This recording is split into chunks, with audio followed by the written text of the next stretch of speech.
A group of scientists from major U.S. universities has called today for the serious scientific study of unidentified flying objects. They say that the scientific community could learn from reports about UFOs, or if it could overcome the fear of ridicule that comes with studying them. None of the mysteries of the skies, those lights and flashes and odd shapes that many people believe are evidence that we're not alone. Now, a group of prominent scientists believes it's time to separate fact from science fiction. More on that from NBC's George Lewis. March of last year, strange lights sighted over Phoenix, Arizona, later explained as flares dropped from airplanes during a military training exercise. But there are plenty of other unexplained UFO sightings. Stanford University physicist Peter Sturrock is one of 9 scientists who believe these incidents merit further investigation. I'm simply saying that if there's an interest in getting to the bottom of the phenomenon, then there has to be serious scientific research to get to the bottom of it. The scientists do not want to start people giggling about little green men from other planets. In their privately funded report published today, they focus on incidents involving physical evidence of UFOs. This sighting in Vancouver, British Columbia in 1981 among the examples. A metallic-looking disc photographed by a family on a picnic. But the publisher of Skeptic magazine, which debunks UFO stories, questions the need for further study.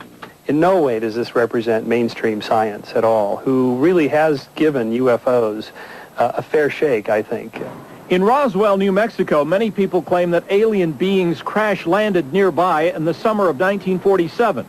A former analyst for the Defense Department and the CIA, who believes what crashed near Roswell was really U.S. military hardware, endorses the call for more scientific investigation of UFOs. What it will do is fuel interest in the scientific community in taking a look at the solid UFO data that's there and that has been there for a long time. The scientists in their report don't draw any conclusions about whether we have been visited by aliens from outer space. Or as they say on the X-Files, the truth is out there. George Lewis, NBC News, Los Angeles.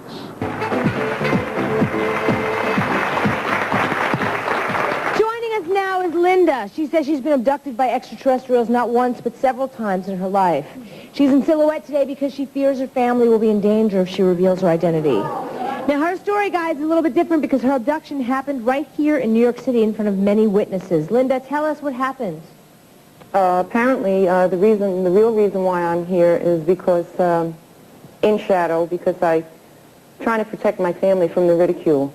I understand that, but tell us what happened.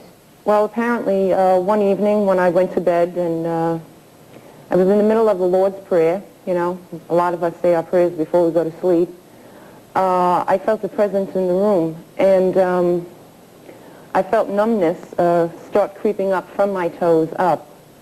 And I closed my eyes because I was very frightened, and then I realized if I was going to protect my family and me, I'd have to open up my eyes. So I did. I opened my eyes and I saw this thing standing there at the foot of my bed. Now, you have to understand something. We all put locks on our doors for a reason, to keep outsiders from coming in. But somebody was in your room? Yes. And what did this person look like, or thing? Well, you know, it sounds ridiculous. I don't like to say it was an alien. All I can say is that it was a thing, and it was at the foot of my bed, and it had gigantic black eyes. It had a huge head. And what did it do to you? Did it touch you? Did it talk to you? Did it? No, it didn't talk to me, and I'm not an alien, and I you know, it's just an experience that happened to you consciously. But what had happened here was I took a pillow and threw it at this thing. And it fell back. And that's when I felt I might have made a mistake by throwing that pillow. I thought it was going to disappear, get even with me and go and hurt my family. But it didn't hurt you? Apparently not, because between the time I threw the pillow and the time I felt myself drop back into my bed, there was some missing time there. There's a gray area. A gray area like Tanner had a gray area of 2 hours. I understand from that experience you now have a scar on your nose and you don't know why that happened to you. Oh, yes. Well, that was at the beginning. In 1977, I found a lump on the right side of my nose. I thought it was a tumor. So I went to a specialist, and he examined my nose, and he told me that I had built up cartilage inside my nose from a scar. So I'd never had surgery before, and he did ask me, why have you had surgery? So I said I didn't have surgery outside of an impacted wisdom tooth. Maybe this scar that he found in my nose was made with a fingernail. Hey, so Linda, hang on, because I want to get someone else involved that knows your case very well. Also joining us today is Bud Hopkins, one of America's top ufologists, who heard Linda's story and made her the subject for his latest book, Witness the True Story of the Brooklyn Bridge UFO Abductions. Bud, thank you so much for being here today. What do you make of Linda's story and all of the stories we've heard today? Well, this is just the beginning in Linda's story. The most important thing is that I began hearing from and being able to contact people who witnessed Linda and three small figures come out the 12th story window of an apartment building down near the Brooklyn Bridge under the brilliant lights of a UFO at 3 in the morning. This took about 1 minute. And I had witnesses at different locations, all of whom are telling the same story. These people are extraordinarily credible people. And I have detailed all of this very, very long business. It's very complex in my book, and I suggest if people have doubts or curiosity, they read the whole thing. I've noticed that people like to hold their hands up quickly before they've heard the whole story. But you have to hear the story, get the evidence, like any scientific investigation, to know what to write. So did they fly out of the 12th story window? They were rolled up in a kind of fetal position. They came out the window and then unrolled all simultaneously, according to the witnesses, and went up into the craft.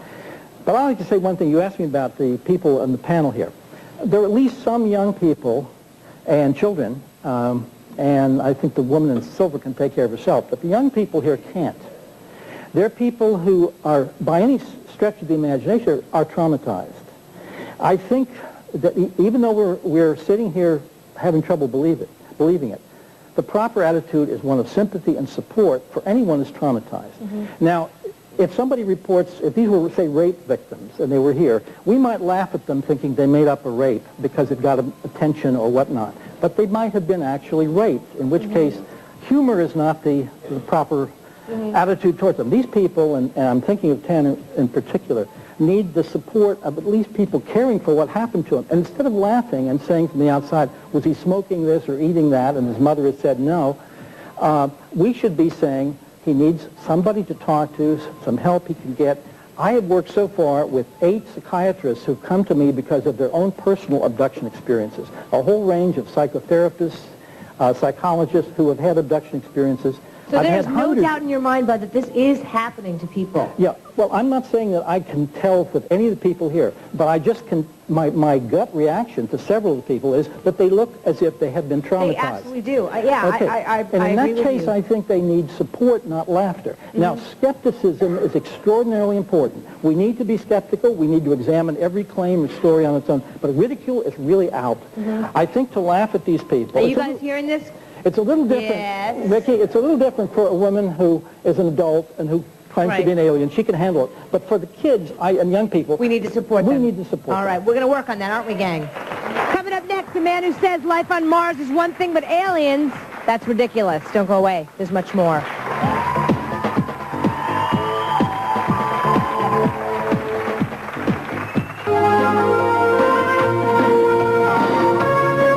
You're watching Strange Universe, the phenomenal daily news magazine. Project Blue Book, the code name for a 22-year government investigation into the existence of UFOs. In that time, thousands of sightings are reported, many never explained. Was Project Blue Book a serious investigation or, as many are saying, just another part of the cosmic Watergate cover-up? Tremont, Utah, 1952. A Navy cameraman captures film of mysterious dancing lights. An Air Force investigation determines that the lights are really seagulls. Great Falls, Montana, 1956. A minor league baseball coach films 2 objects racing across the night sky. The Air Force decides they are aircraft.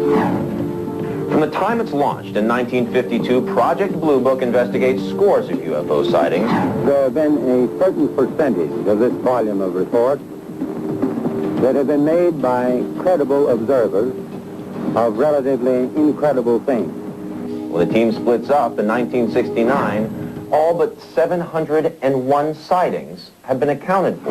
Retired Air Force Colonel Robert Friend headed up Project Blue Book from 1958 through 1963.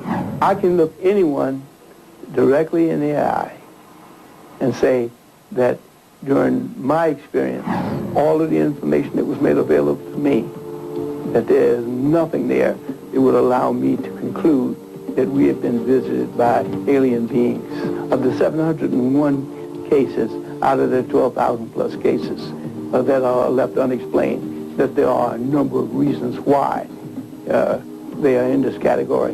And that can be because there wasn't sufficient information, because we really and truthfully couldn't explain it with the information that we had. Nuclear physicist Stanton Friedman studied the findings of the Air Force investigation into UFOs. Project Blue Book team members say they can look us in the eye and say they found no aliens in their 12,000 plus sightings. Were they kept in the dark? I would say they were kept in the dark. It was pretty good in the early 50s. It died, or was killed in 1969 because it became a front operation. Their goal was to explain every sighting. If they had to twist and turn the data to do it, well, so be it. But if there was no threat to national security, then why did the government spend so many years and so many millions of dollars investigating thousands of UFO sightings? Kevin Randall is a former Air Force captain who's dedicated his life to researching UFOs.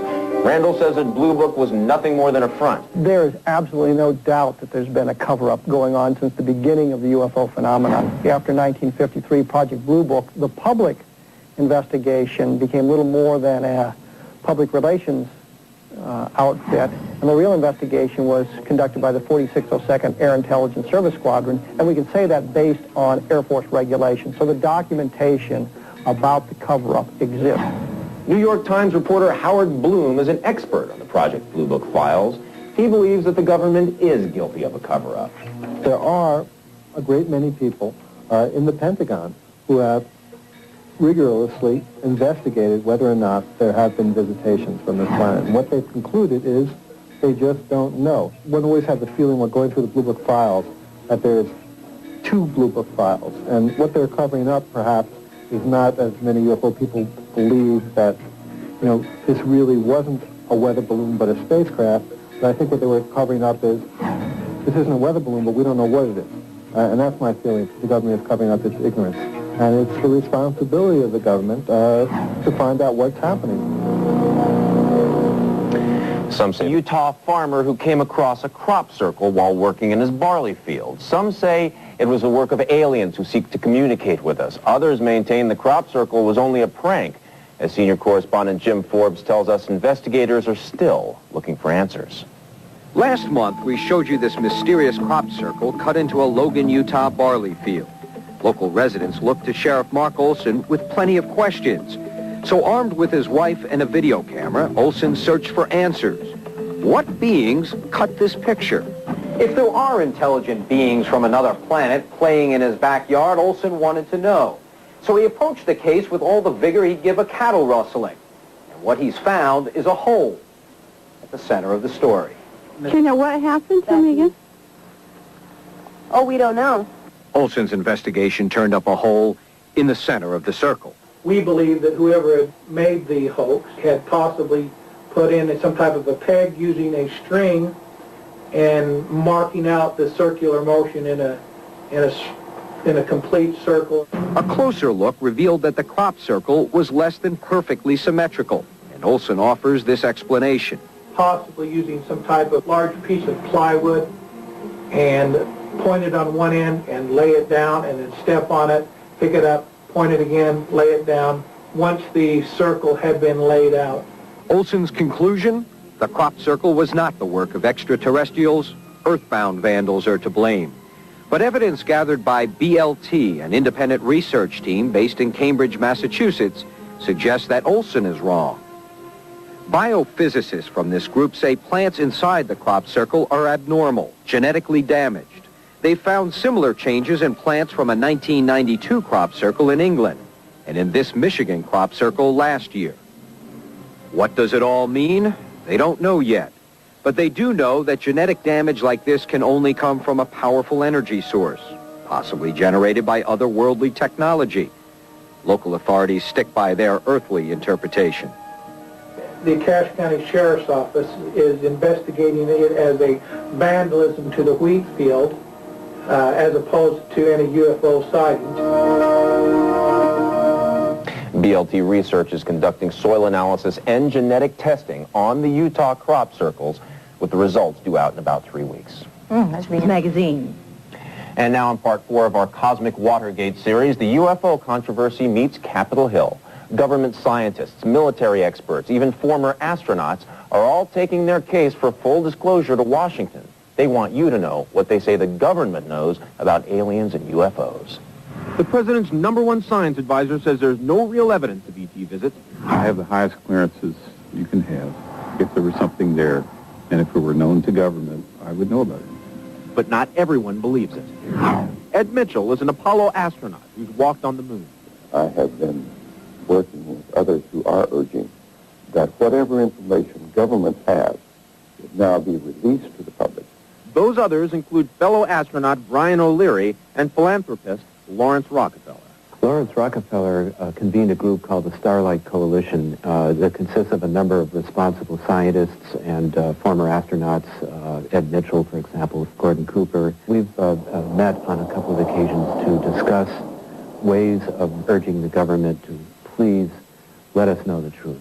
O'Leary and Mitchell say a lot of government insiders can't speak up because they've been sworn to secrecy. We know of several people who were in the military and had observed UFO phenomena firsthand, but cannot come forward and talk for fear that they will be prosecuted. Robert Dean is a former Army intelligence officer. He says he's taking a risk by coming forward. I'm violating my oath and I'm subject for a $10,000 fine, 10 years in prison, forfeiture of all of my pay and allowances from now and forever.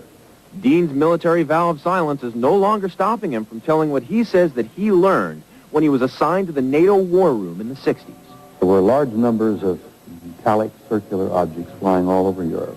Scott Jones has worked with Lawrence Rockefeller on the UFO disclosure issue. If we are correct, and it is a policy of secrecy and silence, to talk about it at all would be a change of the policy. Scott Jones says he and Lawrence Rockefeller met with President Clinton's science advisor, Dr. John Gibbons, to ask for new studies on UFOs. It was a meeting that John Gibbons doesn't remember. No, I don't know anything about a request or funding by Mr. Rockefeller. But Strange Universe has obtained letters between Rockefeller and the White House written after their meetings. From Rockefeller to Gibbons, dear Jack, we appreciate your seeing us so early Wednesday morning to discuss our interest in unidentified flying objects and extraterrestrial intelligence. From Gibbons to Rockefeller, dear Lawrence, I apologize for my silence, but was awaiting news from the Air Force. Yesterday, I received the material. Scott Jones says the White House has yet to make the government's secret UFO files public. Former New York Times reporter Howard Bloom conducted his own investigation into Washington's official policy on UFOs. What the government did, I discovered, is they formed a group called the UFO Working Group to investigate the existence of extraterrestrial life. And its very title made a lot of people in Washington uncomfortable. You know, UFOs, that sounds something from the X-Files. They really had an opportunity to look through the government's UFO files and see if there was something hidden there. They, in effect, were given carte blanche to look wherever they wanted to. It wasn't easy for Bloom to get the full story. When I tried to interview people in the UFO Working Group, and they would send letters saying, don't claim you interviewed me because you didn't. And you would try to track these people down, and they weren't at the phone numbers where they were last time. There was a deliberate policy by the government to keep the existence of the UFO Working Group top secret. A reasonable assumption is that the current administration has decided to follow the policy of secrecy and silence. People love mysteries. At the same time, there's no there as far as I can tell. But some insist there has been a there since 1947. It's a cosmic Watergate of enormous proportions. My hope is that those who have held on to the secrets for all these years also be granted immunity against prosecution for their violating the trust of the American people, so that we can get the information out and we can go on with the truth. On tomorrow's edition, we'll take a look at the people who are taking on the UFO hunt themselves because they say the government's policy is to hide the truth. And find out where you can call if you see a flying saucer. Coming up next, you're watching Strange Universe, the phenomenal daily news magazine. And now another installment of our special series, Cosmic Watergate. A new set of space-age explorers are taking matters into their own hands. They're out to prove that alien visitations are real and that they're being ignored by the government. November 17, 1995, the pilot of a Lufthansa jetliner en route to Germany radios in a mysterious flying object. The call is answered by an air traffic controller. It's monitored by Peter Davenport's National UFO Reporting Center in Seattle, Washington. 405, how far up your side did that pass, the traffic pass? Well, pretty close. I didn't have any lights, overlight, beacon lights, or red or green lights, only a white light in front and with a long green light, looked like a UFO. Moments later, the pilot of a British Airways jet en route to London radios in. The same object, different pilot, different part of the Atlantic. The definitely is quite right. It looked as if it was going very quickly. It definitely looked faster than normal aircraft. Two commercial pilots reporting a strange glowing object in the night sky. Peter Davenport says it happens all the time.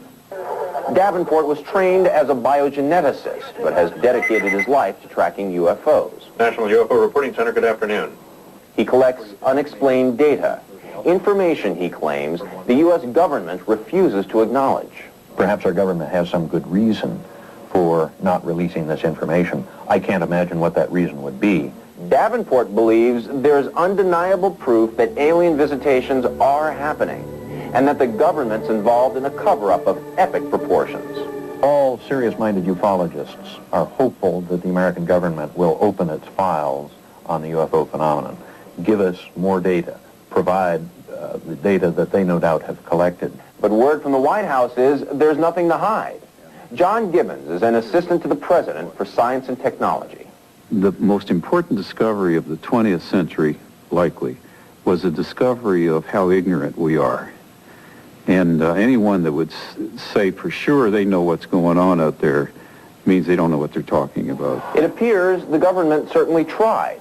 In the early 1960s, NASA launched a program called SETI, the Search for Extraterrestrial Intelligence. SETI was officially dissolved about 3 years ago due to cost cutting, but now the search is on again, thanks to private funding. Radio astronomer Seth Shostak is in charge of SETI headquarters in Virginia. We take in that cosmic radio static that's coming from the cosmos, and we analyze it to see if there are any signals there produced, not by nature, but by ET, as it were. Davenport claims SETI's aiming its telescopes too high. They're looking out light years, and we're looking here on the planet Earth. And Davenport says he's having great success. His UFO reporting center often tracks clusters of sightings on the same night. I looked up and there was a very bright green, steady light. Okay. I would say about 10 times the size of Venus. Uh-huh. 8 of the size of the Moon. Davenport has begun cataloging his UFO data, grouping the shapes and sizes of spaceships so that people can compare the sightings. But he says Americans won't be truly informed until the people in power come clean. I think they're here on the planet Earth every day of the week, and we have good data to back up that statement. But we ufologists are not in control of that issue. That's going to be up to the government, clearly, to do that. Peter Davenport's National UFO Reporting Center offers a hotline for anyone that wants to report an unusual sighting. Here's a number to call. It's in Seattle. Area code 206-722-3000. Now, word of a UFO sighting in Falkirk, Scotland, apparently one of the world's hotspots for UFO activity. Just a few weeks ago, a young couple was able to videotape a UFO. Experts say it's the best and clearest image ever taken of a sighting in Scotland. The shimmering light was caught on tape as it hovered over Falkirk late last month. Barry McDonald and his girlfriend had been out driving when they saw the object just before dusk. I just looked up to the right-hand side, and that's when we seen the light in the sky. It was just sitting still when we first spotted it. The pair say they watched the object for 15 minutes before remembering there was a camera in the car. They were only able to record about a minute of footage before the UFO vanished, but that was enough to interest researchers. In fact, the object is stationary, and the kind of movements that it makes, and then its disappearance, I would say, rule out any obvious phenomenon. That's what makes it so intriguing. Those experts at Sterling University are analyzing the footage frame by frame. Hundreds of UFO phenomena are reported in Falkirk every year. UFO sightings in the Middle East have been on the rise as well. The most unusual episode is reported in Nazareth, Israel, where a 62-year-old man claims to have been abducted by aliens. He says the aliens examined him through mysterious yellow powder in his face. The yellow substance is analyzed at this point. Officials say it's an aluminum compound that's not found in any local soils. They've sent the samples on to the U.S. for further tests. Last month when they spotted what appeared to be an amphibious UFO in Australia. Witnesses say the object rose from the sea. They described the large object as a silver ball surrounded by light. After dropping rapidly into the ocean, the UFO apparently ascended again and flew off into the northern sky. Doesn't get strange. Of the infamous vampire beast of Mexico, the goat sucker, chupacabra. Some say it's a stuff of fiction. Others swear it's horribly real. It surfaced in Puerto Rico, the Philippines, and 9 of the 31 Mexican states. Believers say the terrifying chupacabra has left its mark on the suck-dry carcass of many an animal. And even though some people are willing to joke about the chupacabra, mysterious attacks continue. Could this be the culprit? From Hermosillo in Mexico's Sonora State, pictures of what some people claim are the remains of the fanged menace. A farmer in the area discovered the remains a month after his 24 sheep were massacred and sucked dry. Mexican officials believe the chupacabra did this and that the monster is very real. Desde luego, insisto, es un vampiro. I insist that it is a vampire. It could be a variation or a mutation or a new species of vampire. Animals in the United States may not be safe either. There have been reports from Miami that the chupacabra has been attacking household pets there. It's a horrifying concept, a foreign object surgically implanted in your body by an alien being. Is it possible? Some alleged abductees said they have proof in the form of doctors' x-rays. I've noticed complex ringings and beeping sounds in my ear at times, and the ear will turn bright red and get very hot. And it's physical proof of something. I'm going to have this object removed, and we're going to study it. Best-selling author Whitley Strieber is talking about an object he believes aliens put in his earlobe. He wants it removed.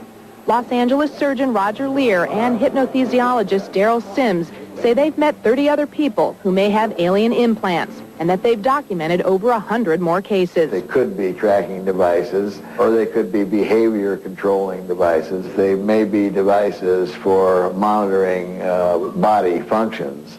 Lear and Sims say they've even surgically removed objects patients claimed were put there by aliens.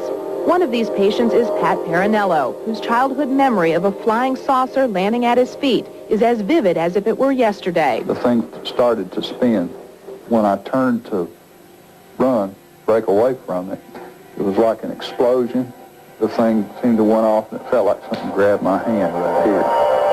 And then I blacked out. It was 1954, a record year for UFO sightings, but no one believed the boy who grew up making paper models of the alien craft he says took him away. Pat finally had his hand x-rayed. That's when I saw this little triangular thing in my hand x-ray, and I pointed it out to the doctor and told me it was a cyst, not to worry about it.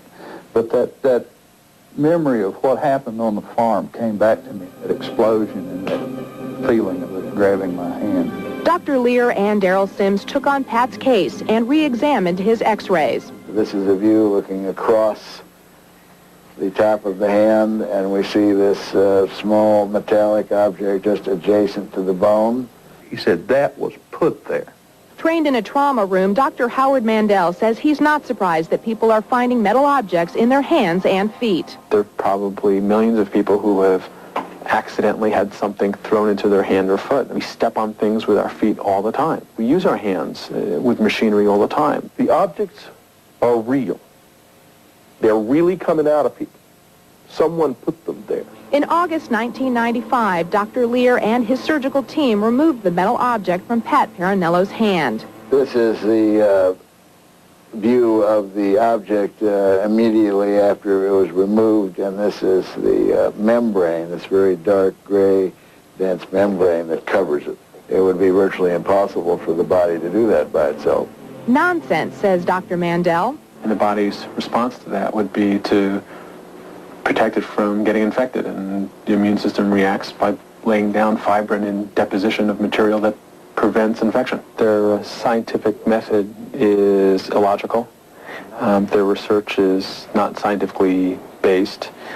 Their conclusions are foolhardy, and I'm open-minded. Lear and Sims are planning their next surgery. They say the lab tests on their first two may prove that aliens are putting tracking devices in humans. What I think it will show, I have no earthly idea what it will show. I might emphasize earthly. Doctors Lear and Sims offer implant removal to their patients free of charge. Before Neil Armstrong ever set foot on the moon, Navajo Indians believed their ancestors traveled through space. So when NASA came calling to test its Mars rover on the reservation lands, many of the Navajos wondered, what took you so long? Senior correspondent Jim Forbes reports. Into this incredibly beautiful but primitive land, where electricity is scarce and where only a thin ribbon connects it to the outside world, there comes a stranger. Crawling across the desert floor, it seduces the bewildered, the fascinated, the curious. Designed by NASA and the Russian Space Agency, this rock-crunching buggy will one day explore the surface of Mars, its robotic arm extending to photograph and then scoop up samples of the Martian soil. And where better to test its capabilities than the barren Navajo desert? To the outsider, this may appear to be the 19th century meeting the 21st. But the reality is the Navajo are much more comfortable with the idea of space exploration than most of us, because it's a long-held Navajo belief that they've already traveled through space. This isn't strange to the Navajo people at all, this whole idea of space travel, is it? No, it isn't. In our oral history, my people were involved in space travel. James Peshlikai is a Navajo medicine man and oral historian who teaches young Navajos the story of the White Shell Lady and her twin sons. It's depicted in these murals on the walls of Gray Hills Academy in Tuba City, Arizona. The twins, one day they decided to see their father, the sun, and so they went east to the edge of the land. From the edge of the land, they went into space. They traveled to their father, according to Navajo legend, on the rays of the sun. Once there, the twins were warned not to ignore the lightning bolts for the return trip home. If you hesitate, it's going to leave without you, and you are going to be marooned in space forever. And so elders didn't hesitate, as it was the dawn of an exciting new chapter in the legend of Navajo space travel, when NASA approached the tribe asking to test its rover on reservation land. When I first came here, one of the first people that I talked to told me that Navajo people believe that we came from the stars and that it's our destiny to return to the stars, and this seems to me like it's right on that path. Not only does the land simulate the Martian surface, the desert is also rich with fossils, evidence of the earliest life forms on Earth. Which is exactly the kind of thing that we'd like to find on Mars. And so Russian scientists, alongside those from NASA, watch as Navajo school children guide the rover across the desert terrain. Others send navigational instructions from computer labs in reservation schools, while still others actually control the rover by satellite from NASA's Ames Research Center in Northern California. I'm thrilled that I have a part of the research. 16-year-old Jennifer Walters plans to attend Johns Hopkins Medical School to become a cardiologist. This rover could be on Mars, and I was a part of the research. I had a little piece put into it. Traditional Navajos believe that the very first close-up images of the surface of Mars, or any other planet for that matter, may well produce evidence that their ancestors were already there long ago. Maybe the footprints or stains of the tobacco from their pipes of peace. There are many tribes who have stories around star knowledge. Engineer Dr. Norbert Hill, an Oneida from Wisconsin, says that when it comes to space travel, NASA is only catching up to what Native Americans have always understood. It's a much deeper meaning than just looking at space and rocks as purely science. It's about going to meet your relatives. Wow, that's incredible. Jim joins us now live on the set. Jim, did the tribe's beliefs actually have anything to do with why NASA chose the reservation? Actually not, Emmett. That's not what brought them there. What brought them was the landscape. If you look at it, it's about as close to Mars as we have here on Earth. And then, because there are so many fossils on the Navajo Desert, what they're testing with the rover are the cameras to see if they can pick up the images of the fossils, because they know exactly where they are, and then they can, check their data to see if it's correct. Of course, on Mars, they're not going to be able to walk there to see. Right. Weren't the Navajos reluctant to actually allow NASA on their land? You would think so, Dana, because the Navajo regard their land as very sacred and imagine a government agency requesting its use. But this is where their beliefs come in, because of those beliefs, they felt very comfortable with the idea of space travel. That's why they allowed it. That's great. Right. It's always attracted tourists to its beaches and its ruins, but now some say it's become a prime destination for visitors of another kind, extraterrestrials. Correspondent Stacy Galandi went out on a paranormal patrol to search for UFOs in North America's hotbed of alleged alien activity.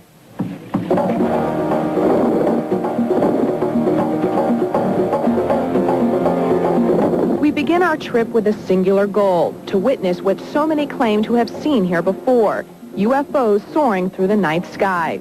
As we soon discover, we are not alone in our search. The curious come in droves with the same idea. I want to see a UFO.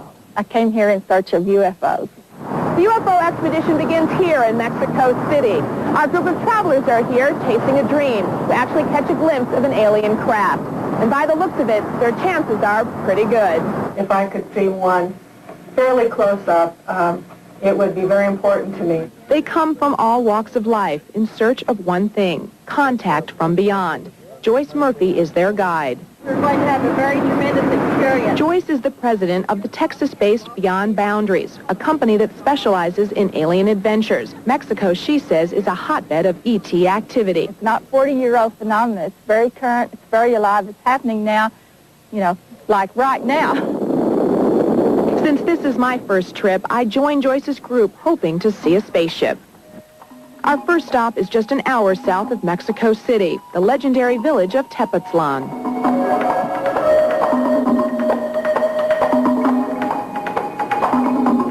In the town marketplace, reports of fantastic phenomena, villagers eager to share their personal sighting stories. OVNIs? Aquí? I myself haven't seen them, but my sister has seen the lights. ¿Has visto ovnis aquí en Tepoztlan? Yes, I've seen the light. I have seen UFOs here in Tepoztlan 7 times. UFO investigator Ruben Castro says this town is famous for a spectacular UFO called the Plasma Craft, a spaceship that's said to be a living, breathing source of energy, captured, he says, on this home video. From Tepoztlan, our own investigation takes us further south to Atlixco, a bustling village at the base of the active volcano Mount Popo. As we venture closer, the moment we've been waiting for. Oh, my God! Our first alien sighting, but this one doesn't fly. It's a natural formation on the mountain, the face of an alien being, seemingly carved into stone. 16-year-old Adriana Acevedo is one Atlixco resident who says she's met a real-life alien. Quieren rescatarnos. They try to rescue us from something that will happen. They'll try to rescue some of us. Adriana's experience is not unusual in these parts. We venture northwest to the tiny village of Metepec, 3 hours outside of Mexico City. Metepec is poor, but it is rich with tales of the unexplained. We meet Claudio Gonzalez, a shepherd boy who tells us of prophecies given to him by alien visitors. They were not walking. They were like floating. It sounds like a dream come true for anyone in search of UFOs, a search that for us would end with an actual sighting of a UFO hovering in the night sky. Cut the light off. Cut the light off. What happened? What happened?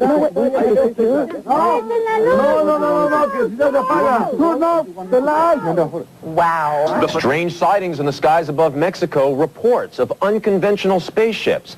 As correspondent Stacy Galandi tells us, they're called plasma crafts. Behind me are the hills of Tepoztlan, a mystical village tucked neatly away just south of Mexico City. For years, this has been the center of UFO activity. For many of the villagers here, they say they've actually seen a UFO, something they call a plasma craft. They are bright enough to cause cocks to crow in the dark of the Mexican night. I remember a very low noise like this coming from this ship, but suddenly the UFO stopped and shot up very fast against the hill of the light. It disappeared. Mexican TV reporter Ruben Castro has been investigating UFOs, what the Mexicans call ovnis, since 1990. He's personally witnessed the plasma craft 7 times, 5 of them here in Tepoztlan. They are not what he expected an alien ship to be. I expect for a metallic disc, but this ship is very different to the others. I think that it's a cloud of energy, or maybe like a plasma. Since Aztec times, tales of strange phenomena have come out of Tepoztlan. Recorded history speaks of a sighting by a Spanish soldier over 500 years ago. I saw UFOs many times in the wall of the hills and running and jumping from one hill to another. It was a very bright light, and it changed colors. We were playing football here, and we looked around when my friend told me that he saw 3 bright lights. And then we saw one of the lights fly very fast to the other side of the hill. The field where so many sightings occur is actually a volcanic valley surrounded by hills. The ancient Aztecs told of a thin luminescence that surrounded the hills in the night, and today it is still called the Hill of Light. Photographer Carlos Diaz captured these remarkable pictures and has been documenting UFOs for 15 years. Whenever I'm going to have a sighting, I have this strange feeling in my solar plexus, which is a very pleasant feeling, very much like when you are deeply in love. On December 3rd, 1991, he left his video camera on a tripod in his kitchen, then walked out into the soccer field to set up a light. What he didn't realize was that the plasma craft was right behind him. And if that video isn't shocking enough, Diaz told us of his visits with aliens. Pienso que he estado dentro de la nave cientos de veces. I've been on board hundreds of times. When I get close to the ship, about 10 meters, I begin to feel a very comfortable pleasure over my body. It's like some kind of volume was turned on, and my senses grow. I can feel more, I can smell more, I can hear more, and I can feel how life flows inside and outside of me. On board, Diaz says he sees nothing but yellow light, and his body undergoes a transformation. Cuando sucedió la primera vez, something that I understood since the first time I went into the ship is that when you go in, you become part of the whole thing.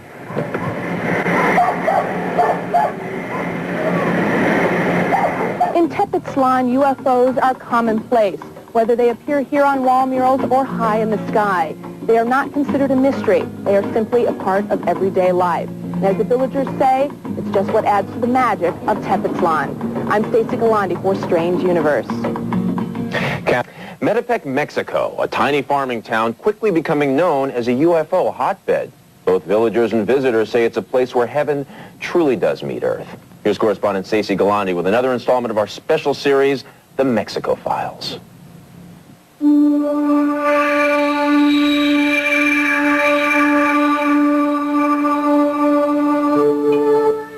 It is a tiny spot on the map, a picturesque village that sits beneath the grandeur of Mount Popo. Behind me is the volcano Mount Popo, located here in Metepec, Mexico. This week, a yellow alert was issued when the volcano erupted. The villagers of this town say when the volcano is active, so are UFO sightings. Just outside of town is Mexico's second largest crater. It's been erupting since the 14th century, and when it blows, lava isn't the only spectacular sight to see. Norberto Salgado is a self-proclaimed UFO expert who claims to have seen it all. Since 1991, I have been dedicated to unexplained phenomena in this area. Nosotros hemos visto luces. We have seen flashes, lights. In some of the light flashes, we also see smoke.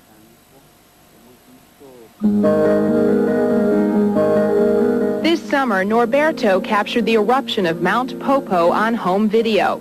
He also captured mysterious dancing lights plunging in and out of the top of the volcano. Durante 3 meses. Within 3 months, we recorded very unusual activity from the lights and flashes on top of the volcano. Norberto and other locals believe the dancing lights are alien spacecraft that have been visiting Mount Popo for hundreds of years. They are here, they are with us. Why do they come? Villagers believe the volcano could be an energy source or a secret underground meeting place for aliens. Taxi driver Javier Ramirez has lived in Metepec at the foot of Mount Popo all his life. He claims to have seen several UFOs, including one just 4 months ago. I was in the gas station and I saw a UFO hovering overhead, vibrating for 5 minutes. It moved slowly and then it flew away at a very high speed. Javier and other villagers believe alien visitors are in Mexico to befriend humans, and they have been here long before the Aztecs. They say Mount Popo is being guarded by alien eyes on this alien face naturally carved into a mountain next to the volcano. Javier agrees. There is nothing to fear. I am not scared of these visitors because of their technology. I believe if we don't attack them, they will leave us alone. The volcano is a constant source of energy for the spaceships, an energy that villagers say the aliens need for space travel. Since the aliens take away energy from the land, they also give something back. They watch over the volcano and prevent it from erupting. The villagers say they will always be safe as long as their alien angel watches over them. Reporting from Metepec, Mexico, I'm Stacy Galandi for Strange Universe. Of eyes peer into the starlit sky. Suddenly, the crowd falls silent as up in the sky it hovers, a UFO. Skeptical? Well, you take a look at what our camera captured when correspondent Stacy Galandi went out on a UFO watch.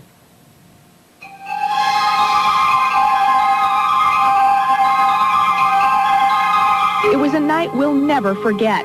Under a luminous moon in the valley of Mount Popo, its intense volcanic heat highlighted by our Army night scope, we looked out into the mysteries of the Mexican sky. Well, we're high up here in the mountains of Metepec, Mexico for a night watch where all the local villagers come together and meditate in hopes of making contact with E.T. It had happened before on this spot. My crew and I and other UFO hunters were hopeful as we arrived around 8:30 p.m. Buenas noches. Mi nombre es Stacy. I was talking with some of the local people when suddenly everybody started yelling that was a UFO. I turned and then I saw the light. I grabbed it with my camera. I saw it perfect. What our cameraman Domingo Rex and the rest of us saw was what we had only dreamed of seeing. At first, it was just a bright light in the sky. No, que si no se apaga. Turn off the light. No, hold it. But you are touching me. I'm sorry. Shutting off our TV lights, we watched as the light grew brighter, then dimmer. And it was moving very slowly, going up, going down, going fast, going slow, and then it came all the way to the right and then all the way to the left. We strained to hear the familiar drone of a plane or beating of helicopter blades, but there was no sound from the sky. Suddenly, the lone light became two. Then a flashing red spot appeared and flickered around the main source. The light hovered for several minutes before it finally disappeared. The 6-minute sighting stunned us all. Did you see it stop and change? Yeah. That's on an airplane, honey. It doesn't stop and change. Oh, my God. My producer, Tony, and I reacted much like the rest of the group. It's my very first one, and I've been chasing them all over the world for years. It goes right to your heart because, you know, life as we know it does not exist. Life is much more than we have ever been taught. Everybody's been having fits. We've all been crying and everything else because it's been so exciting. You really, truly think that that was some sort of unidentified flying object? I'm absolutely sure of it. Yeah, I really am. I truly am. But not everyone in our group was so certain. But it didn't display any of the behaviors of a UFO that I'm aware of. Whatever it was did reappear about 5 minutes later and lingered just for a minute. We stood and talked long into the night, and the next day on the bus, I described my feelings on seeing this strange light in space. There was an instant feeling of like wanting to cry. There was definitely an excitement that just sort of like goes over your whole body because you're thinking, this is a UFO that is not of this earth. That is really something. Stacy joins us in studio right now.